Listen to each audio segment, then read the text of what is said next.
हरे कृष्णा, राधे राधे। आप सभी का गीता क्लास में बहुत बहुत स्वागत है। ओम अज्ञानतिमिरन्धस्य ज्ञानञ्जनशलाकया चक्षुरुन्मिलितं येन तस्मै श्रीगुरुवे नमः। गुरुवे गौरचन्द्राय राधिकाय सदालय कृष्णाय कृष्णभक्ताय तद्भक्ताय नमो नमः। नमो विष्णुपादाय कृष्णपृष्ठाय भूतले श्रीमद्भक्तिवेदान्त नारायणीति नामिने श्रीकृष्णलीला कथने सुदाक्षं औदार्यमाधुर्ये गुणनिक्षुप्तं वरं वरेण्यं पुरुषमहन्तं नारायणं तं शिरसा नमामि। श्रीचैतन्यमनोभीष्टं स्थापितं येन भूतले स्वयं रूप कदा मह्यं ददाति स्वपदान्तिकम्। आजानुलम्बितभुजो कनकावदातो सङ्कीर्तनैकपित्रो कमलायताक्षो विशम्भरो द्विजवरो धर्मपालो वन्दे जगत्प्रियकरो करुणावतारो। नमो महावदन्याय कृष्ण प्रेम प्रदायते कृष्णाय कृष्ण चैतन्यनाम्ने गौरत्विषे नमः। हे कृष्ण करुणा सिंधो दीनबंधो जगत्पते गोपेश गोपिका कांत राधा कांत नमस्तुते। तत्कांचन गौरांगी राधे वृंदावनेश्वरी वृषभानुसुते देवी प्रणमामि हरिप्रिये। वाञ्छाकल्पतरुभ्यश्च कृपा सिन्धुभ्येव च पतितानां पावनेभ्यो वैष्णवेभ्यो नमो नमः। श्री कृष्ण चैतन्य प्रभु नित्यानंद श्री अद्वैत गदाधर शिवासादि गौर भक्त वृंद। वाञ्छाकल्पतरुभ्यश्च कृपा सिन्धुभ्येव च पतितानां पावनेभ्यो वैष्णवेभ्यो नमो नमः। हरे कृष्ण कृष्ण कृष्ण हरे हरे, हरे राम राम राम हरे हरे। हरे कृष्ण कृष्ण कृष्ण हरे हरे, हरे राम राम राम हरे हरे। मैं सर्वप्रथम अपने परम आराध्यतम गुरुपाद पद्म नितलीला प्रवेशम विष्णुपाद अष्टोत्तर शत श्री श्रीमद्भक्ति वेदांत नारायण गोसाई महाराज की चरणों में अनंत कोटि दंडों प्रणाम करती हूँ। तत्पश्चात समस्त रूपानुगुरु परंपरा के चरणों मेरा अनंत कोटि दंडोत प्रणाम। आप सभी को मेरा यथा योग्य दंडोत प्रणाम स्वीकारो। हरे कृष्ण। तो आज एक विशेष तिथि है, जैसा कि आप सभी को पता होगा कि आज अक्षय तृतीया है और ये एक विशेष तिथि है। तो अक्षय तृतीया जो होती है ये वैशाख महीने में आती है। वैशाख महीने की शुक्ल पक्ष की तृतीया तिथि को आती है। तो आज के दिन की बहुत महिमा है। तो आज के दिन बहुत सारी कुछ ऐसी बातें घटना घटी थी जिसकी वजह से जो तिथि है आज की बहुत ही महत्वपूर्ण है। तो सबसे पहला क्या हुआ था कि हम सबको ये चीज़ पता है कि अक्षय तृतीया के दिन शुभ मुहूर्त होता है। वैसे हम संसार में कुछ भी काम करते हैं, यदि कोई शुभ काम करते हैं, शादी ब्याह हुआ, मकान का मुहूर्त हुआ, है ना, तो कुछ भी शुभ काम करने के लिए हमें क्या करना पड़ता है, मुहूर्त देखना पड़ता है, पंचांग खोलनी पड़ती है, मुहूर्त निकाल करके हम उस कार्य को करते हैं। लेकिन आज की जो तिथि है, आज का दिन, पूरा दिन, यानी आज पूरा दिन शुभ मुहूर्त होता है। आप अपना कोई भी शुभ काम बेझिझक शुरू कर सकते हैं। यदि कोई नया व्यापार शुरू करना चाहता है तो वो कर ले, गृह प्रवेश कर सकता है, शादी विवाह होते हैं, मतलब कोई भी शुभ कार्य आज के दिन हम बेझिझक कर सकते हैं। तो आज के दिन एक पहली ये बात हुई। फिर दूसरा, आज के दिन लोग बाग बहुत दान देते हैं। दान दक्षिणा व्रत तप इन सब की भी बड़ी महिमा है। जो दान दक्षिणा देते हैं तो इसका जो फल हमें मिलता है तो वो भी हो जाता है अक्षय। क्षय का मतलब होता है जिसका नाश हो जाता है, अक्षय का मतलब होता है जिसका नाश कभी नहीं होता। अक्षय यानी उसका अपोजिट हो गया, ठीक है।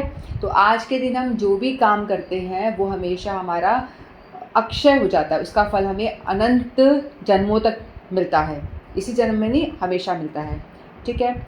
और आज के दिन ब्रह्मा जी ने जगत की सृष्टि की थी, ठीक है। आज ही के दिन विश्व ब्रह्मांड की सृष्टि हुई थी, ब्रह्मा जी ने की थी भगवान की आज्ञा से, ठीक है। तो इसलिए भी सतयुग त्रेता युग इन सब का युगों का भी आरंभ आज के दिन से हुआ था। और दान देने की महिमा तो है ही है। जैसे हम गाय को चारा देना चाहिए, हम लोगों को मठ मंदिर में जाएं तो वहाँ पे हम साधु संतों को दान दें, ठीक है, उससे उसकी जो महिमा है वो अक्षय हो जाती है, अनंत गुना आपको फल मिलता है। इस जन्म में ही नहीं, आगे अगले अगले जन्मों भी मिलेगा। जैसे आपको जो फल आज मिला वो आपका बढ़ता रहेगा, ठीक है। जैसे आपने आज के दिन हरि नाम भी किया तो उसका फल आपको मल्टीप्लाई होके मिलता है आपको, इस तरह से। तो इसीलिए आज के दिन दान देना चाहिए और उसकी बड़ी महिमा है मठों में जाकर। और दान किसको देना है, हमको ये देखना होता है कि दान हम एक शुद्ध वैष्णव को ही दें, ठीक है। मान लो आपने किसी को दान दे दिया, किसी ब्राह्मण को आपने दान दे दिया, लेकिन आपको पता नहीं है कि वो ब्राह्मण वो सचमुच में ब्राह्मण है कि नहीं। वो कहता है कि मैं ब्राह्मण हूँ, लेकिन हमें नहीं पता कि अंदर से उसका आचरण कैसा है। तो आपने अपने अच्छे भाव से उसको दान दिया, ठीक, आपने उसको कुछ रुपए दे दिए, लेकिन वो ब्राह्मण, मान लो उसको कि कुछ गलत आदतें हैं। आजकल के ज़माने में तो शुद्ध ब्राह्मण मिलना भी बड़ा मुश्किल होता है ना। हम ढूंढे तो भी हमें दिखता तो है कि भाई अपने ऐसे वेशभूषा ब्राह्मण जैसे धारण कर रखी है, लेकिन हमें पता नहीं अंदर से वो सिगरेट पी रहा है, कुछ भी गलत काम भी करता हो सकता है, और मे भी मंत्र उच्चारण भी उसको आते हो, है ना, लेकिन आचरण सही हो ये ज़रूरी नहीं है। तो हमने उसको दान दिया, लेकिन उस ब्राह्मण ने क्या करा, उन पैसों से बीड़ी सिगरेट पी ली या कोई गलत काम कर दिया। या मान लो हमने किसी एक व्यक्ति को दान दिया सोच के कि अक्षय तृतीया है हम उसको दान देंगे, तो दान दिया आपने और वो व्यक्ति ने उस पैसों का गलत उपयोग कर लिया, ठीक है। गलत जगह जाके उसने कुछ गलत मादक वस्तुओं का सेवन कर लिया, तो उससे क्या होगा, जो उसको पाप मिलेगा उसको तो मिलेगा ही, लेकिन वो आपके पैसों से उसने उस चीज़ का सेवन करा, तो आपने उसको हेल्प करी ना वो करने के लिए, तो इसलिए उसका जो पाप है वो आपको भी मिलेगा। तो इसलिए दान देना जो है ना, बहुत ही सोच समझ के देना चाहिए, किसको दान दें किसको ना दें। तो इसीलिए हमको हमारे गुरुवर्ग मना करते हैं कि कोई भी यदि आपके दरवाजे पे आके पैसा मांगता है ना, तो मत दो उसको। अगर आप उसको पैसा दे देते हो, हमें नहीं पता ना कि सचमुच में उसको पैसों की ज़रूरत है या नहीं है, इस चीज़ का हमें नहीं मालूम कि वो हमारे दिए हुए पैसों का क्या उपयोग करने वाला है, क्या करेगा उसका वो, है ना। जैसे एक और एग्जांपल है कि एक डाकू है, चोर है डाकू, ठीक है। तो वो एनकाउंटर कर रहा है, उसमें उसको चोट लग गई है, ठीक है, तो चक्कू लग गया है उसको। फिर वो हॉस्पिटल में जाता है, हॉस्पिटल में गया और हॉस्पिटल में जो डॉक्टर है उनका तो फ़र्ज़ है कि भाई उसकी सेवा करनी है उसको, है ना, जो भी आ रहा है उसको। तो डॉक्टर ने उसकी इलाज करा और वो ठीक हो गया। अब ठीक होने के बाद वो क्या करा, क्योंकि वो तो है डाकू, उसका तो कर्म ही है लोगों को मारना, तो उसने दोबारा ठीक होते से दोबारा से लोगों को मारना शुरू कर दिया। तो आपने अच्छा करा या बुरा करा, जो डॉक्टर ने अच्छा किया या बुरा किया, सोचो आप। क्योंकि डॉक्टर ने तो अपना कर्म किया, लेकिन अच्छा ही किया, लेकिन हो गया बुरा, क्योंकि उसने उस डॉक्टर को वो जो डाकू मर जाता तो ज़्यादा अच्छा था, कि लोगों की भलाई उसमें होती ना। वो मर गया तो इतने सारे लोगों का वो संहार नहीं करता, नरसंहार नहीं होता, लेकिन उसने उसको ठीक कर दिया गया। तो जिस डॉक्टर को भी उस जो पाप उस डाकू ने किया या उस चोर ने किया, वो सारा पाप उस डॉक्टर के सर भी आया। तो इसीलिए हमको जो दान करते हैं ना, उसमें बहुत सोचना पड़ता है कि किसको दें और क्या दें और क्यों दें, ठीक है। पैसे अगर आपने किसी को, कोई भिखमंगा आ गया सामने, पैसा दो, और आपने उसको दे दिया और वो थोड़ा सा आगे गया और उसने सिगरेट पीनी शुरू कर दी, तो वो जो पाप कर रहा है उन पैसों से वो आपने दिए, तो आपको भी उसे कर्म भोगना पड़ेगा। तो इसलिए सबसे बेहतर ये है, यदि कोई आपके दरवाजे पे आता है तो उसको पैसे ना देकर आप उसको खाना दे दीजिए। खाना मतलब प्रसाद दे दीजिए, वो भी भगवान को चढ़ाया हुआ, उससे उसका भी कल्याण होगा और आप भी कोई दान नहीं होगे, क्योंकि आप भगवान का प्रसाद दे रहे हो उसको, तो उसका पेट भी भरेगा और उसका कल्याण भी होगा। तो हमें दान सोच समझ के देना चाहिए। अगर दान देना ही है तो शुद्ध वैष्णवों को, जो उसको हम जानते हैं, मठों में दें, ताकि जो पैसा है वो ठाकुर जी की सेवा के लिए यूज़ होगा। और जो शुद्ध वैष्णव जिनको हम जानते हैं, हमारे गुरु वर्ग लोग हैं, तो उनको देना चाहिए, क्योंकि वो आपके धन को सही जगह लगाएंगे, ठाकुर जी की सेवा में लगाएंगे, और उससे आपका जो दान है वो अक्षय हो जाएगा। उसका आपको जो पुण्य मिलेगा, उसका आपको जो फल मिलेगा, अनंत गुना बढ़ के मिलेगा, ठीक है। तो भगवान आपको मल्टीप्लाई करके देते ही हैं, तो आपका धन जो है बढ़ता रहेगा। तो हमें इसलिए दान देने में भी बहुत सोचना चाहिए। आज के दिन लोग बाग सोना खरीदते हैं, इसका बहुत महिमा है, अच्छी बात है, सोना खरीदना चाहिए, चांदी सोना ये सब खरीदते हैं ना, कि भाई हमारे घर में धन बढ़ता रहे, आज मैंने धन लिया तो इसका अक्षय हमको फल मिले और हमेशा हमारा बढ़ता रहे, खजाना बढ़ता रहे, ये भाव होता है ना। ठीक है, लेकिन जो हम सोना चांदी जो भी कुछ हम खरीद रहे हैं, वो हम ये शरीर जब तक है तब तक उसको भोग सकते हैं। सोने के गहने या सोने को जो भी हम उपयोग करेंगे, जब तक ये शरीर है तब तक ही कर सकते हैं, उसके बाद में क्या। ठीक है, जब शरीर ही नश्वर है तो शरीर से जुड़ी हुई सब चीज़ें हमारी सब नश्वर है। चाहे उसका अक्षय फल कब तक मिलेगा, शरीर है तब तक ही भी दे सकते हैं ना, लिमिट ही नहीं है उससे ज़्यादा। तो इसीलिए हमें यदि कुछ करना है आज के दिन, अक्षय तृतीया के दिन यदि हम आज कुछ करना चाहते हैं, तो सबसे अच्छा काम क्या है, या आप हरि नाम करें, या दान आपको देना ही है, आप रुपए पैसे मठ मंदिर में दान करें, वो भी आपके पास में नहीं है तो आप अपने आप को ही दान करें। किसको? ठाकुर जी को। उनको आज जैसे कोई लोग बोलेंगे मैं तो बहुत गरीब हूँ, मेरे पास तो कुछ है ही नहीं देने के लिए, एक चीज़ सबके पास में देने के लिए, आप अपने आप को दान करो ना। भगवान को बोलो, हे नाथ, मैं आपको अपने आप को मैं आपको समर्पण करता हूँ, मेरा शुद्ध जो हृदय रूपी पुष्प है उसको मैं आपके चरणों में अर्पण करता हूँ। इसमें ना आपके पैसे लग रहे हैं, ना आपका कुछ और लग रहा है। ये भगवान, अगर आप इसको शुद्ध रूप से आप भगवान को दान देते हो तो भगवान बड़े प्रसन्न होंगे। भगवान को क्या चाहिए? यही चाहिए। लेकिन हम लोग क्या करते हैं, भगवान को 2-4 पैसे, कुछ रुपए जो भगवान को दे करके उनको प्रलोभन दे के उनको रिझाने की कोशिश करते हैं कि भाई देखो, दान देते हैं ना, दान का मतलब क्या हुआ कि आप दानी हो गए। दान देने वाला बड़ा होता है कि नहीं। मान लो मैंने किसी को दान दिया तो उसमें हो गई, मैं हो गई स्वामी, मेरे पास ज़्यादा है तभी मैं आपको क्या कर रही हूँ, दान दे रही हूँ। ठीक है, यदि मैंने अपने गुरु जी को दान बोल रही हूँ, दान दिया मैंने, तो मतलब क्या मैं अपने गुरु से बड़ी हो गई? मैंने ठाकुर जी को दान दिया, पैसा दिया, तो क्या मैं ठाकुर जी से बड़ी हो गई? नहीं ना। तो इसीलिए हम लोग जो वैष्णव समाज में हम लोग दान का उपयोग ही नहीं करते, दान नहीं कहते, क्योंकि दान देने वाला हमेशा बड़ा होता है, स्वामी कहलाता है कि वो बॉस हो गया, मालिक हो गया, और दान देने वाला जो है उसका नीचा हो गया, है ना, इस दान लेने वाला। तो इसीलिए हम लोग क्या करते हैं, सेवा बोलते हैं, सेवा।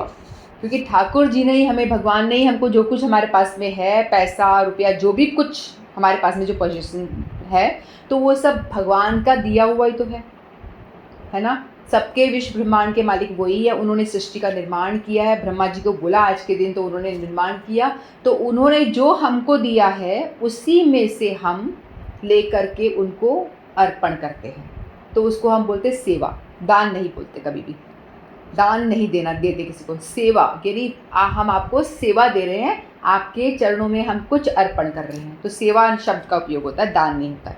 ठीक है, और आज के दिन गौड़ीय वेदांत समिति की स्थापना हुई थी। गौड़ीय वेदांत समिति यानी जैसे हम लोग जुड़े हुए हैं, जैसे मैं और हम सभी भी एक तरह से, तो ये है ब्रह्म मध्य गौड़ीय संप्रदाय है।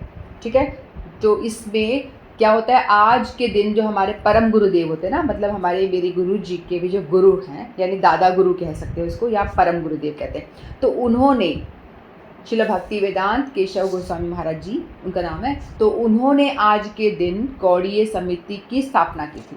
किस उद्देश्य से? इस उद्देश्य से कि हम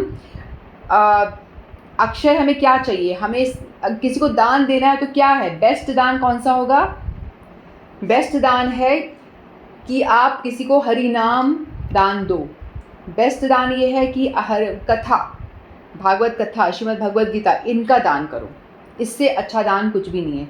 इस दुनिया में सभी लोग बहुत ही परेशानियों से ग्रसित हैं, हम सब जानते हैं ना, सबको कोई ना कोई टेंशन है, कोई परेशानी है, कुछ ना कुछ दिमाग में चलता रहता है। तो सभी जो परेशान आत्माएं घूम रही हैं धरती पे, उन सबको भगवान की कथा सुना करके, थोड़ा सा अमृत स्वरूप जो कथा देते हैं, उससे क्या होता है, लोगों को बड़ी शांति मिलती है। तो सबसे बड़ा दान जो होता है वो ये होता है। ठीक है, जो हमारे गुरु वैष्णव लोग दान देते हैं, इसीलिए उनकी बड़ी महिमा है। तो हम बेस्ट दान आज के दिन क्या कर सकते हैं? बेस्ट दान हम यही कर सकते हैं कि किसी के मुंह से हरि नाम बुलवा दे, जो नहीं बोलता है उसके मुंह से हरि नाम बुलवा दे, तो उसका भी कल्याण, बुलवाने वाले का भी कल्याण होता है। और कथा दान करें।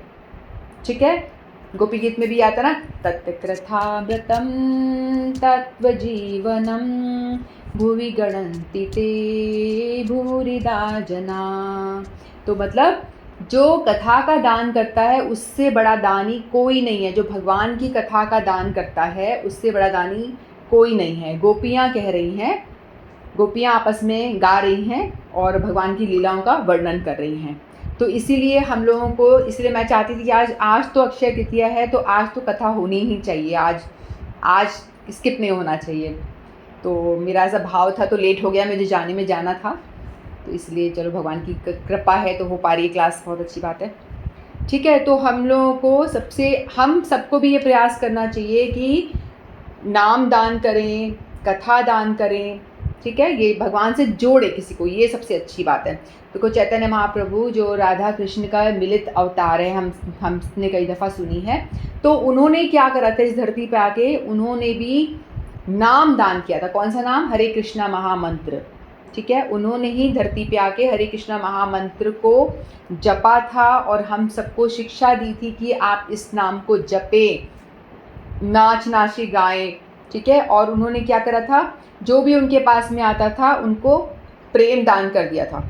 जैसे अगर वो जंगल से गुजर जाते थे तो उन्होंने यहाँ तक कि पशु पक्षियों को भी नहीं छोड़ा, जैसे बाघ, भालू, शेर, जो भी कोई मिला रास्ते में, उन सबको बोला हरे कृष्णा महामंत्र का नाम जप किया तो वो सारे नाचने लगे। जैसे वो हाथ ऊपर खुद नाच रहे होते थे ना, हरे कृष्णा ऐसे करके, आप मूवी देखी होता आपने, तो इस तरह से वो नाच ही गाते, हरे कृष्णा कृष्णा कृष्णा हरे हरे। तो जैसे ही वो नाचते थे उसी तरह से उनको देख करके सारे पशु पक्षी भी नाचना शुरू कर देते थे। तो चैतन्य महाप्रभु ने भी प्रेम दान किया था और भगवान का नाम दान किया था। तो वही परंपरा हमारी भी है जिसमें हम चलते हुए आ रहे हैं। तो इसमें हम लोगों को भी क्या, हम बेस्ट दान कर सकते हैं, सोना खरीदना, चांदी खरीदना बढ़िया बात है, शरीर ख़त्म, सोना चांदी ख़त्म। शरीर तक ही लिमिटेड चीज़ें हैं, वो ठीक है, जागतिक चीज़ें हैं, आप ले लीजिए, आपका धन दौलत बढ़ानी है, बढ़िया है, लेकिन बेस्ट चीज़ है हम उसके पीछे पड़ें। तो आज के दिन में जितना आप हरि नाम करोगे, जितना आप नाम जपोगे, उसका आपको अनंत गुना फल मिलेगा, क्योंकि आज एक शुभ तिथि है, अक्षय फल देगा। आप यदि हरि नाम करते हो, जो नहीं करते वो आज से शुरू कर दें। ठीक है, और जो करते हैं वो उसको बढ़ाएं, जो 2 करते हैं वो 4 करें, 16 करें, जितना उनसे लिमिट है, मतलब मैक्सिमम लिमिट तक जा कर के अपने नाम को बढ़ाएं आज। ठीक है, मैक्सिमम लिमिट तक जा कर के अपने नाम को बढ़ा करके और उसका अक्षय फल प्राप्त करें। ठीक है, तो ये सबसे बड़ी बात है और बेस्ट, बहुत ही शुभ दिन, शुभ तिथि है। तो जो नहीं करते प्लीज़ सबके सब ज़रूर हरि नाम करें। प्रोग्राम भी मैं करवाऊंगी थोड़ा बहुत तो, लेकिन बाद में भी अपने आप से भी आप ज़रूर करें। ठीक है, और आज के दिन क्या हुआ था, और बहुत सारे आज के दिन घटनाएं घटी थी। जैसे आज के दिन जो अन्न है ना, जौ, सबसे पहले जौ हुआ था इस धरती पे, आंवला, जौ, और जितने भी ये फसल वगैरह हैं, अनाज, इन सब की उत्पत्ति भी हुई थी आज ही के दिन। और आज के दिन गंगा जी को भागीरथी जी लेकर आए थे, धरती पे लेकर आए थे। ठीक है, तो आज के दिन अक्षय तृतीया वाले दिन ही गंगा जी धरती पे आई थी। और जो अन्नपूर्णा देवी है ना, अन्नपूर्णा देवी भी आज ही के दिन उनका आविर्भाव हुआ था, प्रकट हुई थी। और जो कुबेर जी हैं, लक्ष्मी जी ने कुबेर को आज ही धन दिया था और चार्ज संभाला था कि आज से तुम भी धन के देवता हो। तो लक्ष्मी जी ने कुबेर को भी आज के दिन ही धन का देवता घोषित किया था। और आज के दिन जो माधवेंद्र पुरी है, उनका आज तिरुभाव दिवस है। तिरुभाव का मतलब होता है जब हम धरती को छोड़ के जब वैष्णव लोग जाते हैं, उसको तिरुभाव कहते हैं। हम उनको मरना नहीं कहते। हम लोग साधारण लोग जन्मते हैं, मरते हैं, लेकिन इसमें जन्मना मरना नहीं कहते, बोलते हैं आविर्भाव। वो आते हैं तिरुभाव और वो लीला करके वापस जाते हैं, इस तरह से। ठीक है, तो आज के दिन विश्व ब्रह्मांड की सृष्टि हुई थी और अन्नपूर्णा देवी का प्राकट्य हुआ था। और क्या हुआ था, और जो अक्षय द्रौपदी के पास वो था ना, अक्षय पात्र था ना, अक्षय पात्र द्रौपदी के पास में, आपको पता हो तो वो भी आज ही के दिन उनको मिला था, अक्षय पात्र, जिसमें कि खाना, कितना भी खाना वो कितने भी लोगों को खिला सकती हैं, लेकिन जैसे ही उन्होंने खुद ने खा लिया, उसको धोकर उल्टा कर दिया, तो फिर और खाना उसमें से नहीं आएगा। जब तक द्रौपदी नहीं खाती हैं तब तक वो कितने भी लोगों को खाना खिला सकती हैं, लेकिन जैसे ही वो खा के उल्टा कर देंगी तो खाना आना उसमें से बंद हो जाएगा। तो वो अक्षय पात्र भी आज ही के दिन उनको प्राप्त हुआ था। ठीक है, तो आज के दिन बहुत सारी घटनाएं घटी थी, तो इसलिए आज बड़ा ही शुभ दिन है। तो आज के दिन जो वृंदावन में बांके बिहारी मंदिर है ना, उनके चरण दर्शन साल में एक ही बार होते हैं। साल में एक ही दिन बांके बिहारी जी के चरण दर्शन होते हैं, जो आज वृंदावन में बहुत भयंकर भीड़ हो रही होगी। वैसे भी बिहारी जी के मंदिर में तो बड़ी भीड़ होती है, तो आज के दिन विशेष उनके चरणों के दर्शन है तो और भी भीड़ होगी। फिर बद्रीनाथ जी के कपाट भी आज से खुलते हैं, आज से लोगों को दर्शन वहाँ मिलने शुरू हो जाते हैं। ठीक है, और कोई भी आप काम करते हो उसका अक्षय फल मिलता है। आज के दिन आप कोई भी शुभ काम शुरू कर सकते हो तो उसका कभी भी क्षय नहीं होगा, हमेशा वो सक्सेस में जाएगा। कोई बिजनेस हो या कुछ भी हो, जैसे कोई गीता पाठ शुरू कर दे, कोई अपने आप से घर में कोई ग्रंथ उठा के पढ़ना शुरू कर दे, कोई भी शुभ काम शुरू कर सकते हैं अपने आप से। ठीक है, और जो महाभारत लिखी गई थी व्यास देव के द्वारा, वो ग्रंथ लिखना भी आज ही के दिन से प्रारंभ हुआ था, महाभारत ग्रंथ।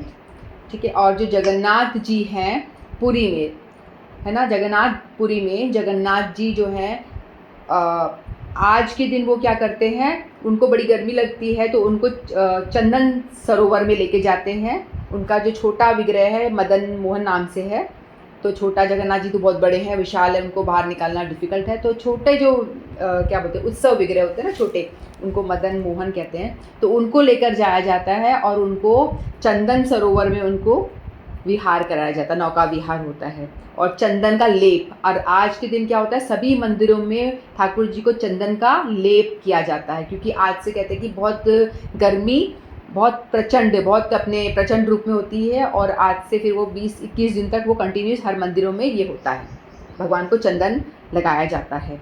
चंदन से क्या होता है कि वो थोड़ा सा ठंडक देता है, उसमें चंदन में कर्पूर डाल करके भगवान को लगाते हैं पूरे शरीर पे, और उनको ठंडा ठंडा शरबत या कुछ तरबूज या इस तरह से उनको ठंडा ठंडा वस्तु उनको भोग में लगाई जाती है इस तरह से। और आज के दिन जो जगन्नाथपुरी में रथ यात्रा होती है ना, तो आज के दिन से रथ का बनना शुरू हो जाता है।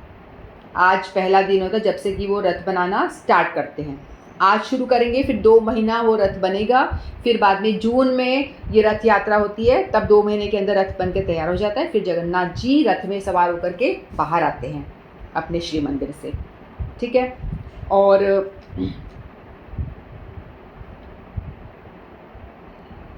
और हम किसी को क्या दान कर सकते हैं, आज के दिन हम दान देना चाहें तो हम भगवत गीता दान कर सकते हैं किसी को, है ना, ग्रंथ दान कर सकते हैं, बहुत बढ़िया दान है, इससे अच्छा दान कोई होगा नहीं। मान लो कोई कभी खोल के पढ़ेगा तो उसका तो कल्याण हो जाएगा ना।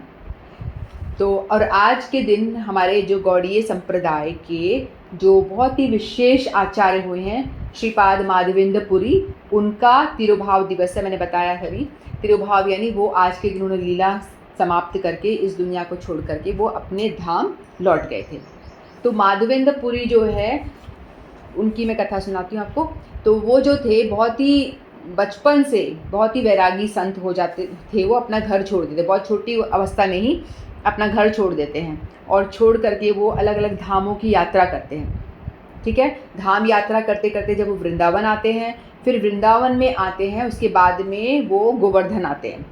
तो गोवर्धन में आते, उनका क्या एक नियम होता है उनका कि वो किसी से मांगेंगे नहीं, आयाचक प्रवृत्ति कुछ कहते हैं उसको, यानी वो मांगते नहीं हैं। यदि किसी ने सामने से कुछ उनको दे दिया तो वो खा लेंगे, नहीं तो लेकिन किसी से मांगेंगे नहीं, घर घर जाके भिक्षा भी नहीं करेंगे। यदि किसी का मन हो गया कि संत बैठा है चलो इसको कुछ दे दें तो वो ले लेंगे, और उसमें भी शायद दूध ही ग्रहण करते थे वो इस तरह से। तो फिर उनको कई दिन तक कुछ खाना नहीं मिलता, और वो ऐसे ही बैठे होते हैं, अपनी साधना वाधना करते रहते हैं, महामंत्र का जप कर रहे होते हैं, एक पेड़ के नीचे बैठ के महामंत्र का जप कर रहे होते हैं, साधना में लगे होते हैं। तो उनको कई दिन से कुछ खाना नहीं मिलता, तो जो गोपाल हैं वो भगवान छोटे बालक के रूप में आते हैं उनके पास में। फिर वो आते हैं और कहते हैं कि बाबा तुम ये बैठे हो, ये मेरी माँ ने तुम्हारे लिए दूध भेजा है, लो दूध पी लो।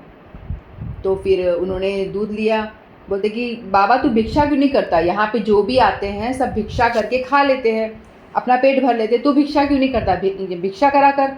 तो वो कहते हैं कि उनको तो भगवान को तो पता ही है कि वो मांगेगा नहीं किसी से, कोई दे देगा सामने से तो ले लेंगे, ठीक है। तो और वो दूध ही लेते हैं, तो फिर उन्होंने दूध पिया। फिर उन्होंने बोला ये ले पकड़, ये मटके जो मट्टी का होता है उसमें वो दूध लेकर आते हैं और उनको देख के बोलते हैं कि तू ऐसा कैसा बाबा है, हटीला है, ना भिक्षा लेके खाता है और सबको परेशान करता है, मेरे को आना पड़ा तेरे को देने के लिए, चल तू पी दूध। तो उसने बोला तुझे कैसे पता चला कि मैं कई दिन से भूखा हूँ? बोलता है कि मैं औरतें जो पानी भरने आती हैं वो देख रही थी कि बाबा भूखा बैठा है, कुछ खाता पीता नहीं है, 24 घंटा बैठा भजन करता रहता है, कुछ नहीं खाता, इसलिए मैं तो ले आया, मेरी माँ ने बोला देकर आ बाबा को। तो वो फिर बोलते हैं कि बर्तन लेने में बाद में आता हूँ। फिर वो चले जाता है, वो हांडी दे करके चले जाते हैं। वो बालक नाम पूछते हैं, गोपाल नाम है मेरा। फिर वो जो जैसे दूध पीते हैं ना, तो उनको लगता है ये दूध का टेस्ट तो बहुत ही अच्छा था, यानी उसको पीकर उनको बिल्कुल एक्सटेसी, बहुत आवेश आ जाता है और बहुत ही टेस्टी दूध होता है, एकदम ट्रांसडेंटल दूध होता है। तो उनको लगता है ये दूध तो साधारण नहीं है, कौन था ये बालक, कौन था ये, अभी वापस आएगा तो पूछूंगा, इसको पकड़ लूँगा, कौन था, ऐसे सोचते रहते हैं। फिर दूध पी करके सो जाते हैं। फिर जैसे वो सोते हैं, वो बालक तो लौट के नहीं आता, लेकिन वो सोते हैं तो सुबह 4 बजे अर्ली मॉर्निंग उनको सपना आता है। तो उस सपने में सुबह सुबह का सपना सच होता है ऐसे कहते हैं ना, तो सपने में वो 4 बजे के टाइम पे वो बालक फिर से सपने में आता है, गोपाल नाम होता है। तो वो आके कहता है कि बाबा मैं ना यहाँ पे वृंदावन है, वृंदावनी गोवर्धन के जो झाड़ियाँ हैं, झाड़ियों के नीचे मैं दबा हुआ हूँ और उसमें से मुझे निकालो बाहर, मुझे बड़ी भूख प्यास लग रही है, गर्मी लग रही है, मुझे यहाँ से निकालो बाहर। ऐसे बोल के वो अंतर्ध्यान हो जाते हैं। फिर जैसे ही वो उनकी नींद खुलती है तो फिर वो बोलते हैं कि ऐसा मेरे को आदेश हुआ है। फिर उनको समझ में आता है कि वो जो लड़का कल आया था, छोटा बालक जो आया था, वो तो भगवान साक्षात थे, मैं उसको पकड़ लेता, मेरे सामने तो भगवान साक्षात आए थे। तो उनको बहुत ही अश्रु आते हैं और उनको समझ में आता है कि तो ठाकुर जी थे। फिर वो जाते हैं बाबा और वहाँ पे गोवर्धन की पास में झाड़ियाँ हैं, वहाँ से उसको हटा करके देखते हैं, लोग गांव वाले लोगों को लेकर के।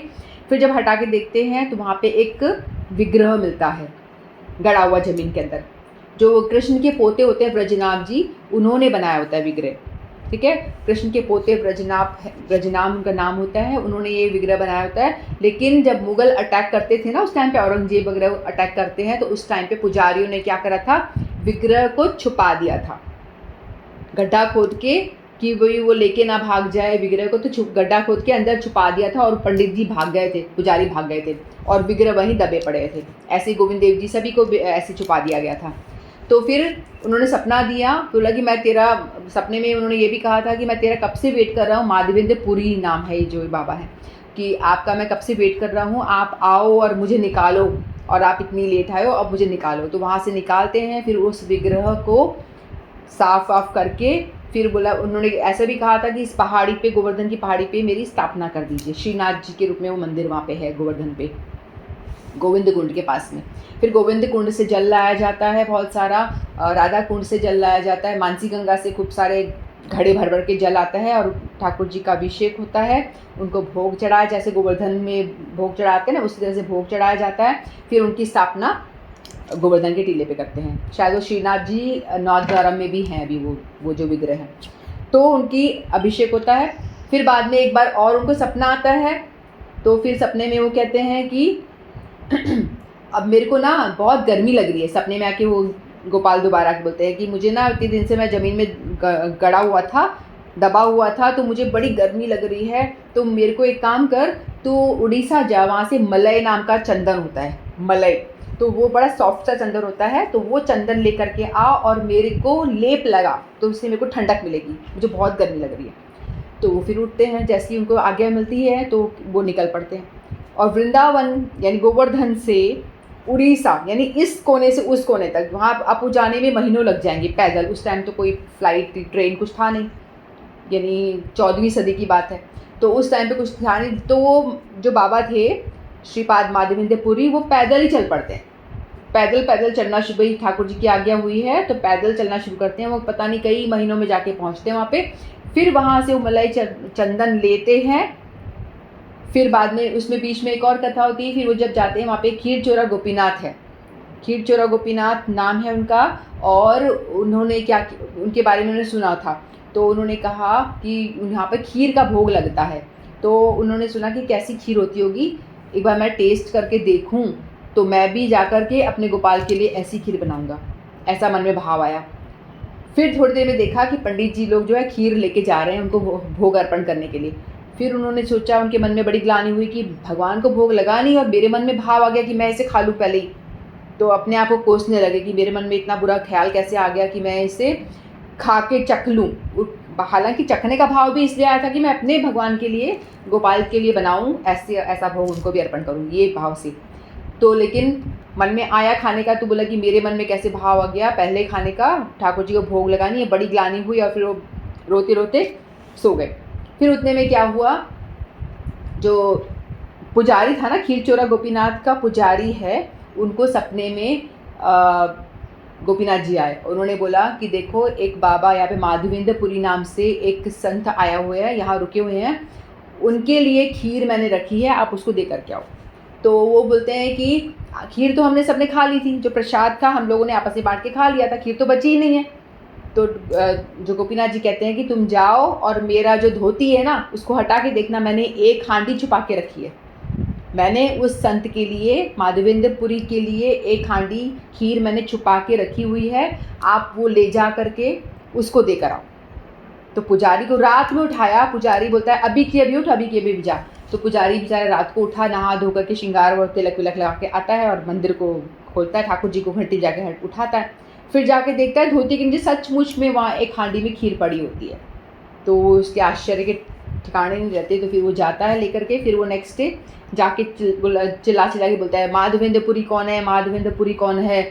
तो फिर वो बताता है बाबा कि मैं हूँ भाई, क्या बात हो गई। तो कहते हैं कि ठाकुर जी ने आपके लिए खीर भिजवाई है और आपके लिए खीर चुराई है, आपके लिए खीर चुराई है उन्होंने और आपको भिजवाई है। तो आप तो माधवेंद्रपुरी को जब बताते हैं तो वो रोना शुरू कर देते कि मेरे लिए भगवान ने खीर चुराई, मैं इतना अधम हूँ, ठाकुर जी को परेशान करता हूँ, वो मेरे लिए इतना कष्ट कर रहे हैं, मैं तो सेवक हूँ, मुझे सेवा करनी चाहिए ना कि सेवा लेनी चाहिए, लेकिन वो तो मेरी सेवा करने में लगे हैं, वो मेरे लिए कितना कष्ट कर रहे हैं, अपने ही पंडितों यानी उनसे वो चुरा करके मेरे लिए रख रहे हैं अलग से। तो वो रोने लग जाते हैं बहुत ज़्यादा।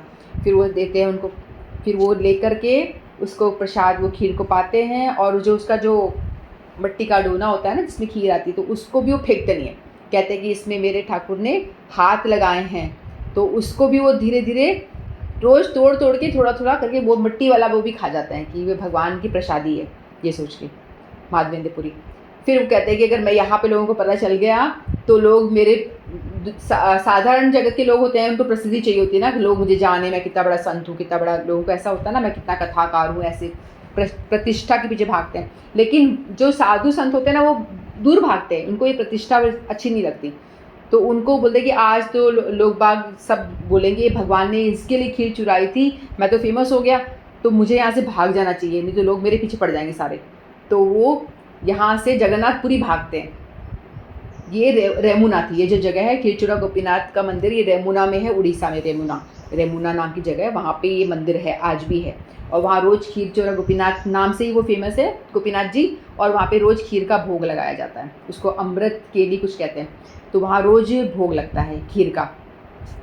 तो वहाँ से वो जगन्नाथपुरी आ जाते हैं, फिर वहाँ रहते हैं। फिर वहाँ पे भी लोगों को तो प्रतिष्ठा इतनी थी, पीछे पीछे भगवान तो अपने जो संत होते हैं उनको वो छुपना चाहते हैं, तो भगवान उनकी महिमा लोगों को बताना चाहते हैं, उनको छुपने नहीं देते। जितना वो छुपते हैं भगवान उनको पकड़ पकड़ के और सबके सामने कहते हैं नहीं देखो ये बड़ा अच्छा संत है, इसकी महिमा जानो तुम, ऐसे। तो फिर वहाँ पे भी लोग पीछे पड़ जाते हैं ऐसे कर। फिर वो लोगों से बचता बचाता फिर वो सोचता है कि चंदन जब वो ले लेता है, फिर सोचता है कि मैं अब लेकर के जाऊँ और अपने गोपाल जी को गोवर्धन में उनको ये चंदन का लेप लगाऊँ।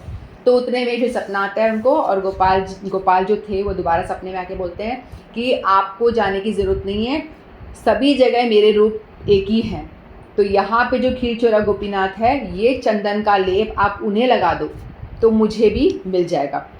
ठीक है, जैसे मैं अपने घर में बैठ के बोल रही हूँ और आप कोई दिल्ली, बम्बई, पता नहीं कहाँ कहाँ, न्यूजीलैंड, विदेश में बैठे हुए हो आप सारे इधर उधर से, लेकिन मेरी आवाज़ आप तक पहुँच रही है ना। उसी तरह से भगवान का कनेक्शन भी हर जगह है। तो भगवान ने बोला कि मेरा रूप हर जगह एक ही है, नाम अलग अलग से अलग अलग हैं, कहीं मुझे खीरचोरा गोपीनाथ, कहीं गोविंद देव कहते हैं, कहीं मदन मोहन कहते हैं, कहीं राधा माधव कहते हैं। तो लेकिन मैं हूँ तो एक ही, नाम अलग अलग है, अलग अलग लीला के हिसाब से। तो आप ये इतनी दूर लेके मत जाओ, ये जो चंदन का लेप है खीरचोरा गोपीनाथ को लगा दीजिए। तो उधर पे उनको वो लेप उन्होंने लगाया और जैसे ही लगाया तो उनको वहाँ पर ठंडक प्राप्त हुई इस तरह से। तो ये कथा आती है। तो ये आज हमने माधवेंद्र पुरी जी को याद करा, जिनका कि आज ये वही संत हैं श्रीपाद माधवेंद्र पुरी, जिनका आज तिरुभाव दिवस है। ठीक है, तो हम उनके चरणों में प्रणाम करते हैं और उनको कृपा की वांछा करते हैं कि हमारे में भी आप जैसी भक्ति, थोड़ी बहुत आपकी भक्ति का एक बूंद भी हमें भी कुछ प्राप्त हो। ठीक है, तो मैं इतना ही कह के वाणी को विराम देती हूँ। आज की कथा का यही विराम करती हूँ। वांछा कल्पतरुभ्यश्च कृपा सिंधुभ्येव च पतितनां पावनेभ्यो वैष्णवेभ्यो नमो नमः। अक्षय तृतीया की जय, श्रीमद् भगवद गीता की जय।